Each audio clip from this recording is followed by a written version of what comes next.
Hello good evening to all of you students. आज हम लोगों को स्टार्ट करना है डिफिनिट इंटीग्रल्स। डिफिनिट इंटीग्रल्स बहुत ही अच्छा कॉन्सेप्ट क्लियर कर देते हैं। आज क्या कॉन्सेप्ट क्या है इसका, पहले इसको ध्यान से समझ लिया जाए। ये इंटीग्रल में लिमिट दी हुई होती है, जैसे ए टू बी कोई फंक्शन का हमको इंटीग्रेशन करना है एफ एक्स डी एक्स का, ठीक है।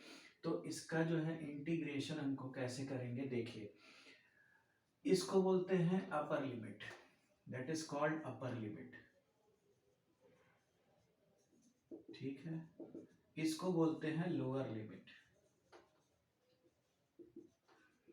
जैसे कोई भी फंक्शन अगर है, suppose that A to B, suppose that हमारे पास है एक्स, इसको इंटीग्रेट करना है, ठीक है। इसको इंटीग्रेट करना है तो देखना, आप इंटीग्रेट कर लो इसको, तो ये कितना आएगा एक्स स्क्वायर बाई टू। अब इसको हम इस तरह से लिखते हैं, नीचे लोअर लिमिट ऊपर अपर लिमिट। अब इसको हम लिखेंगे, एक बार अपर लिमिट को ऊपर लिखेंगे, एक्स के प्लेस पे पुट करेंगे बी स्क्वायर बाई टू, फिर माइनस करते हैं, जो लोअर लिमिट होती है वो एक्स के प्लेस पे पुट करते हैं, तो ए स्क्वायर बाई टू। इसमें कांस्टेंट लिखने की जरूरत नहीं है, ये आ गया आपका B square minus A square by two. इस तरह से हम इंटीग्रेशन डिफिनिट इंटीग्रल का करते हैं जब लिमिट दिया होता है तब।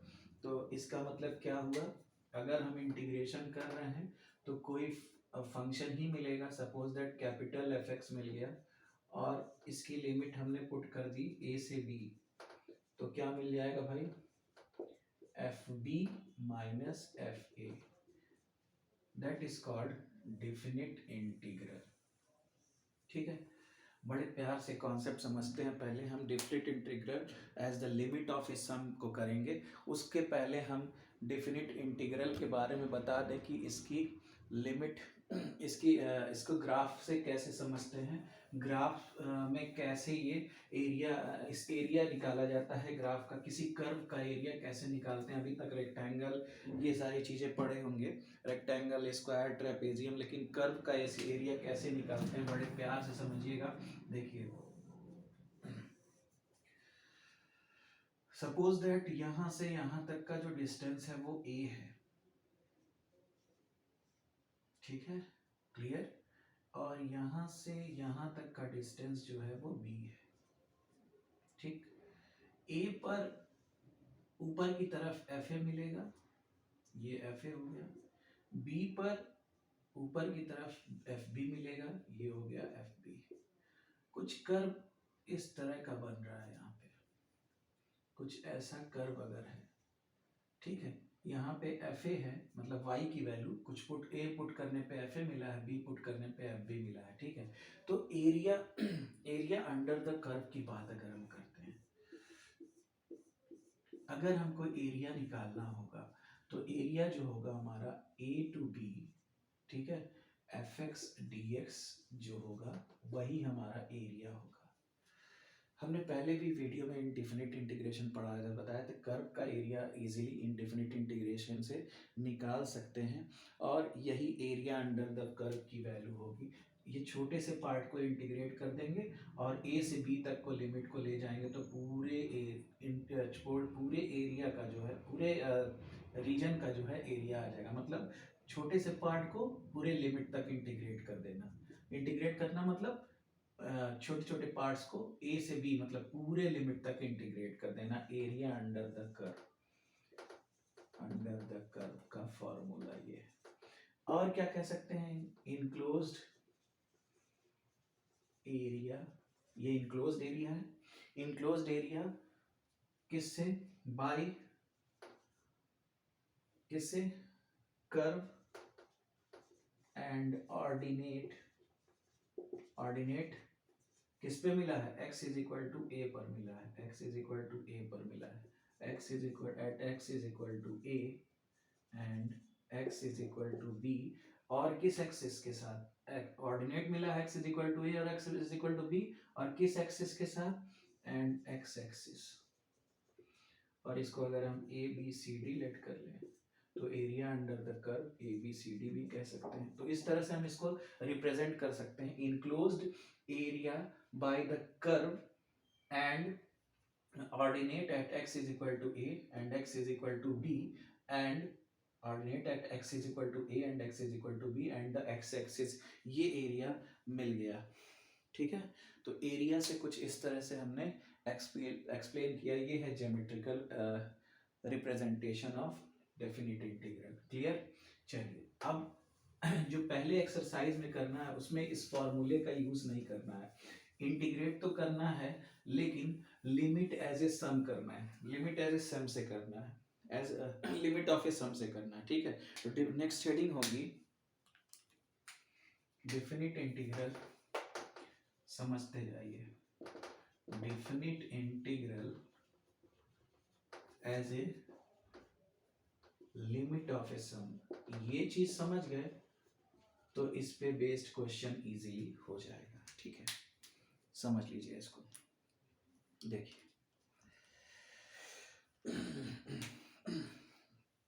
लिमिट एज ए सम का मतलब ये हुआ, लिमिट एज ए सम का मतलब ये हुआ एक कर्व को हम स्मॉल स्प्लिट्स में, छोटे छोटे टुकड़ों में ब्रेक कर लेंगे। किसी कर्व को हम छोटे छोटे टुकड़ों में क्या कर लेंगे? ब्रेक कर लेंगे। कर्व के पार्ट को छोटे छोटे टुकड़ों में हम ब्रेक कर लेंगे। देखना, देखो ध्यान से समझना। ये रहा कर्व, ये है x, ठीक है, और ये यहाँ पे रहा ऐसे। ठीक है, यहाँ से यहाँ तक का डिस्टेंस a है। ठीक, अब छोटे छोटे पार्ट्स में इसको हम ब्रेक करेंगे, छोटे छोटे पार्ट्स में ब्रेक करेंगे। आज तक तुम लोग कर्व का तो एरिया निकाले नहीं हो, हमेशा रेक्टेंगल, ट्रेपेजियम, इन्हीं सब चीज़ों का एरिया तो निकालते आए हो। तो देखो ये है x is equal to B, यहाँ तक b है। ठीक है, सुनो मेरी बात। ये एफ ए होगा, ये एफ बी होगा, सबको पता है। That is F A and that is F B. Okay, सुनो ध्यान से देखना आप। यहाँ देखो, इसको छोटे छोटे टुकड़ों में हम ब्रेक कर लेते हैं। ठीक, ये a हो गया, इसको x0, x1, x2, x3 और ये यहाँ पे आ गया xn। ठीक है, छोटे छोटे स्प्लिट में इसको हम ब्रेक कर लिए, स्प्लिट कर लिए, स्प्लिट ले लिए, छोटे छोटे टुकड़ों को हमने ले लिया इसमें से। ठीक है, अब देखना, अब ये भाई ट्रेपेजियम तो है नहीं, ये कर्व है यहाँ पे, तो हम इसका एरिया तो निकाल नहीं सकते हैं, ना ही रेक्टेंगल है। ठीक, देखो मेरी बात ध्यान से समझना। इसकी विड्थ अगर h ले लें, ठीक है, सारे की विड्थ अगर h ले लें, यहाँ देखो ध्यान से, जितनी भी विड्थ है उसको हम h ले लें। अब देखना, यहाँ समझना ध्यान से। मान लो ये कर्व है, यहाँ पे समझाते हैं, ये कर्व है। ठीक, ये तुम्हारा डिस्टेंस a था, ये तुम्हारा डिस्टेंस x एक्सिस से b था। देखना ध्यान से। ठीक है, अब देखो, अगर ये रहा तुम्हारा यहां से यहां तक का डिस्टेंस, मतलब a जो है 10 सेंटीमीटर हो और ये पूरा 50 सेंटीमीटर हो, और हमें n क्या है? n सुनो क्या है? नंबर ऑफ स्प्लिट्स, जितने इस पार्ट में ये बटा हुआ है। ठीक है, तो अगर हम यहाँ पहला पार्ट ये है, दूसरा पार्ट ये है, ये nth पार्ट है। ठीक है, अगर हम यहाँ चेक करें तो ये कितने पार्ट में बटा हुआ है? देखो 1 2 3 4 पार्ट में ये बटा हुआ है। अब देखना, अब हमें हर स्प्लिट की जो यूनिफॉर्म विड्थ पे है, हर स्प्लिट की जो यूनिफॉर्म विड्थ पे है, उसका उसका उसका विड्थ चाहिए। तो h की वैल्यू होगी क्या? देखो b माइनस ए अपॉन एन। देखो b कितना है? 50, यहाँ से यहाँ तक की विड्थ मिल जाएगी, माइनस 10 अपॉन एन। कितने हैं? अरे कितने स्प्लिट्स, नंबर ऑफ स्प्लिट्स हैं 4, तो ये हो जाएगा 40 अपॉन 4। यानी हर विड्थ की जो मोटाई मिलेगी, एच विड्थ मिलेगा, वो 10-10 का मिलेगा। मिल गया कि नहीं? देख लो, यूनिफॉर्म विड्थ है तो 10-10-20, 10-20, 10-40 हो गया कि नहीं हो गया? मेरी बात को फिर से समझो, ये स्प्लिट बनाया मैंने यूनिफॉर्म विड्थ का, कर्व यहाँ से यहाँ तक ए से बी तक गया था, यहाँ से यहाँ तक हमने 10 लेट कर लिया, ए की डिस्टेंस, ए का डिस्टेंस यहाँ से यहाँ तक 50 लेट कर लिया, तो यहाँ से यहाँ तक का डिस्टेंस कितना हो जाएगा? 50 - 10 40। अब हर यूनिफॉर्म विड्थ की वैल्यू हमको चाहिए थी, तो अगर इस डिस्टेंस में नंबर ऑफ स्प्लिट से हम डिवाइड कर दें तो हर यूनिफॉर्म विड्थ मिल जाएगा कि नहीं? तो हम h की वैल्यू 50 में से 10 को लेस कर दिए, पूरा डिस्टेंस मिल गया b से a तक का, और उसके बाद यूनिफॉर्म विड्थ निकालनी थी। जितने स्प्लिट हैं जितने स्प्लिट हैं उससे हम क्या कर दिए? डिवाइड कर दिए, तो हर यूनिफॉर्म विड्थ कितनी मिल गई? 10 10 10 10। देखो चेक करो, 10 10 20 10 20 10 40 40 मिल गया कि नहीं मिल गया? ठीक है, कोई दिक्कत यहाँ तक? कोई दिक्कत यहाँ तक? ये चीज तुम लोगों को समझ में आ गई होगी, आई होप।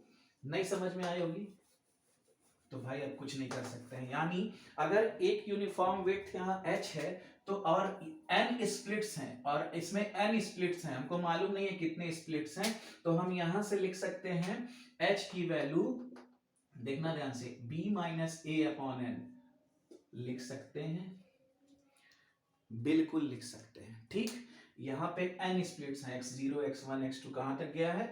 xn तक गया है, n स्प्लिट्स हैं, देखना ध्यान से। क्लियर?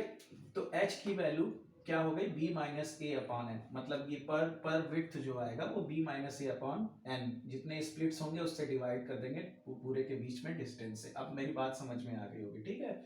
यहाँ तक का डिस्टेंस a है, ठीक।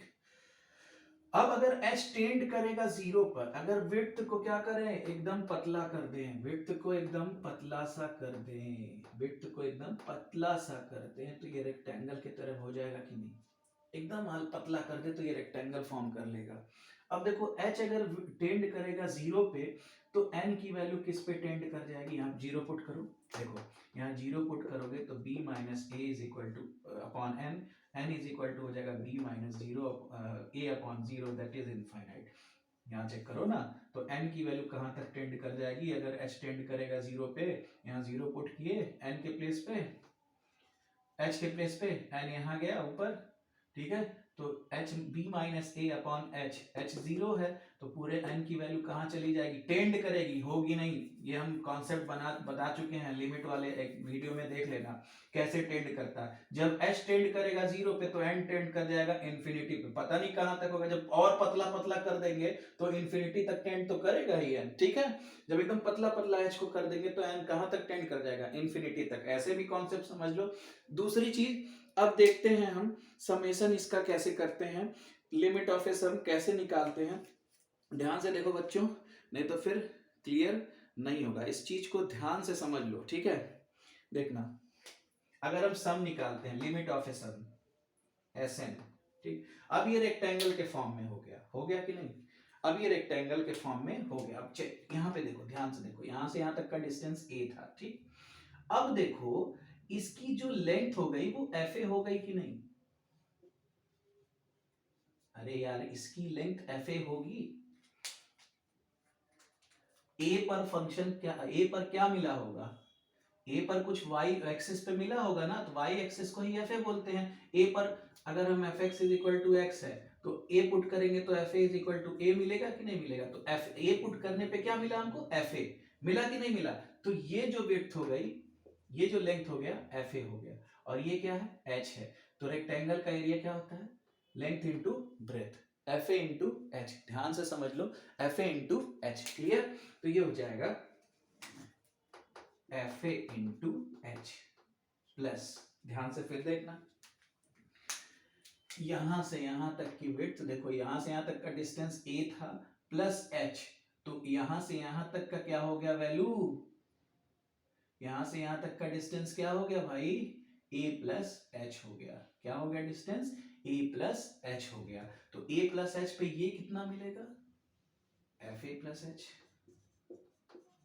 देखो ना, एक बात अलग से उसको बना के दिखा देते हैं। देखो यहाँ से यहाँ तक का डिस्टेंस a था, ठीक। सुनो, और ये x0 था और ये क्या था, x1 था। देखो ये fa हो गया, ये यहाँ से यहाँ तक h है, तो यहाँ से यहाँ तक का डिस्टेंस a था, तो ये पूरा डिस्टेंस हो जाएगा a प्लस एच, होगा ना। तो a प्लस एच पे इसकी वैल्यू क्या मिलेगी, fa प्लस एच मिलेगी, मिलेगी कि नहीं। और ये इसकी विड्थ फिर आगे क्या हो जाएगी, h हो जाएगी। तो fa plus H into H. फिर अगले स्टेप में क्या मिल गया, देखो यहाँ से यहाँ तक a प्लस एच दिख रहा है ना, यहाँ से यहाँ तक a है और ये पूरा यहाँ से यहाँ तक h विड्थ है, तो ये पूरा a प्लस एच पुट करेंगे अगर, तो ये क्या मिलेगा y एक्सिस पे fa प्लस एच मिलेगा। अब ये देखो ये लेंथ हो गया, ये ब्रेथ हो गया h, इस रेक्टेंगल का एरिया क्या होगा fa plus H into H, तो ये हो जाएगा fa plus H into H. अब क्लियर होता नजर आ रहा होगा, अब क्लियर होता नजर आ रहा होगा। इसी तरह से नेक्स्ट स्टेप अपने आप लिख लेंगे, नेक्स्ट स्टेप हम लोग अपने आप लिख लेंगे fa plus 2h into H plus so on, कहाँ तक जाएगा। अब देखना ये वाला जो होगा xn माइनस 1 होगा, ये n माइनस 1th स्प्लिट है, ये n माइनस 1th स्प्लिट है, xn तक नहीं जाएगा, fa प्लस nh नहीं होगा, देख लो पहले हम समझा दे रहे हैं। ये xn माइनस 1 वाला है, ये xn वाला है, ये इसकी विड्थ h ही होगी। देखो देखो ध्यान से, ये भी इसकी विड्थ, ये xn है, nth स्प्लिट है, n माइनस 1 होगा, सॉरी, ये xn माइनस 1, ये nth स्प्लिट होगा। देखो ये यहां से यहां तक, यहां a से लेके यहां तक का डिस्टेंस कितना होगा, fa plus n minus 1 into H, होगा कि नहीं, fa plus n minus 1 into H. देखो ध्यान से, यहां से लेके a प्लस यहां तक का n माइनस 1th स्प्लिट है, तो a इंटू ए प्लस यहां तक a है और यहां से यहां तक का distance n minus 1 into H, यानी ये लेंथ हो गई, ये लेंथ हो जाएगी fa प्लस n, ये लेंथ हो जाएगी fa plus n minus 1 into H, ये भी लेंथ वही होगी इंटू एच होगा, ये हो गया n minus 1 into H, fa plus n minus 1 into H. Clear हो गया बात, इसको ऐसे नहीं लिखते हैं, गलत होगा, fa plus n minus 1 into H, होगा कि नहीं, बिल्कुल होगा सर। ये n वाला नहीं लेंगे, n लेंगे तो ये आगे चला जाएगा, ठीक है, यहीं तक आना है हमको, तो इससे पहले वाला n माइनस 1th लेंगे, तो n माइनस 1th स्प्लिटिंग तक हमको डिस्टेंस क्या मिलेगा, a plus n minus 1 into H, तो इस पे हमको लेंथ क्या मिल जाएगा, fa plus n minus 1 into H. बात समझ में आ गई होगी, यानी कहां तक गया, a plus n minus 1 into H मिला। क्लियर हुआ, क्लियर हो गया बेटा, इंटू एच, और ये हो गया तुम्हारा लेंथ, ठीक है।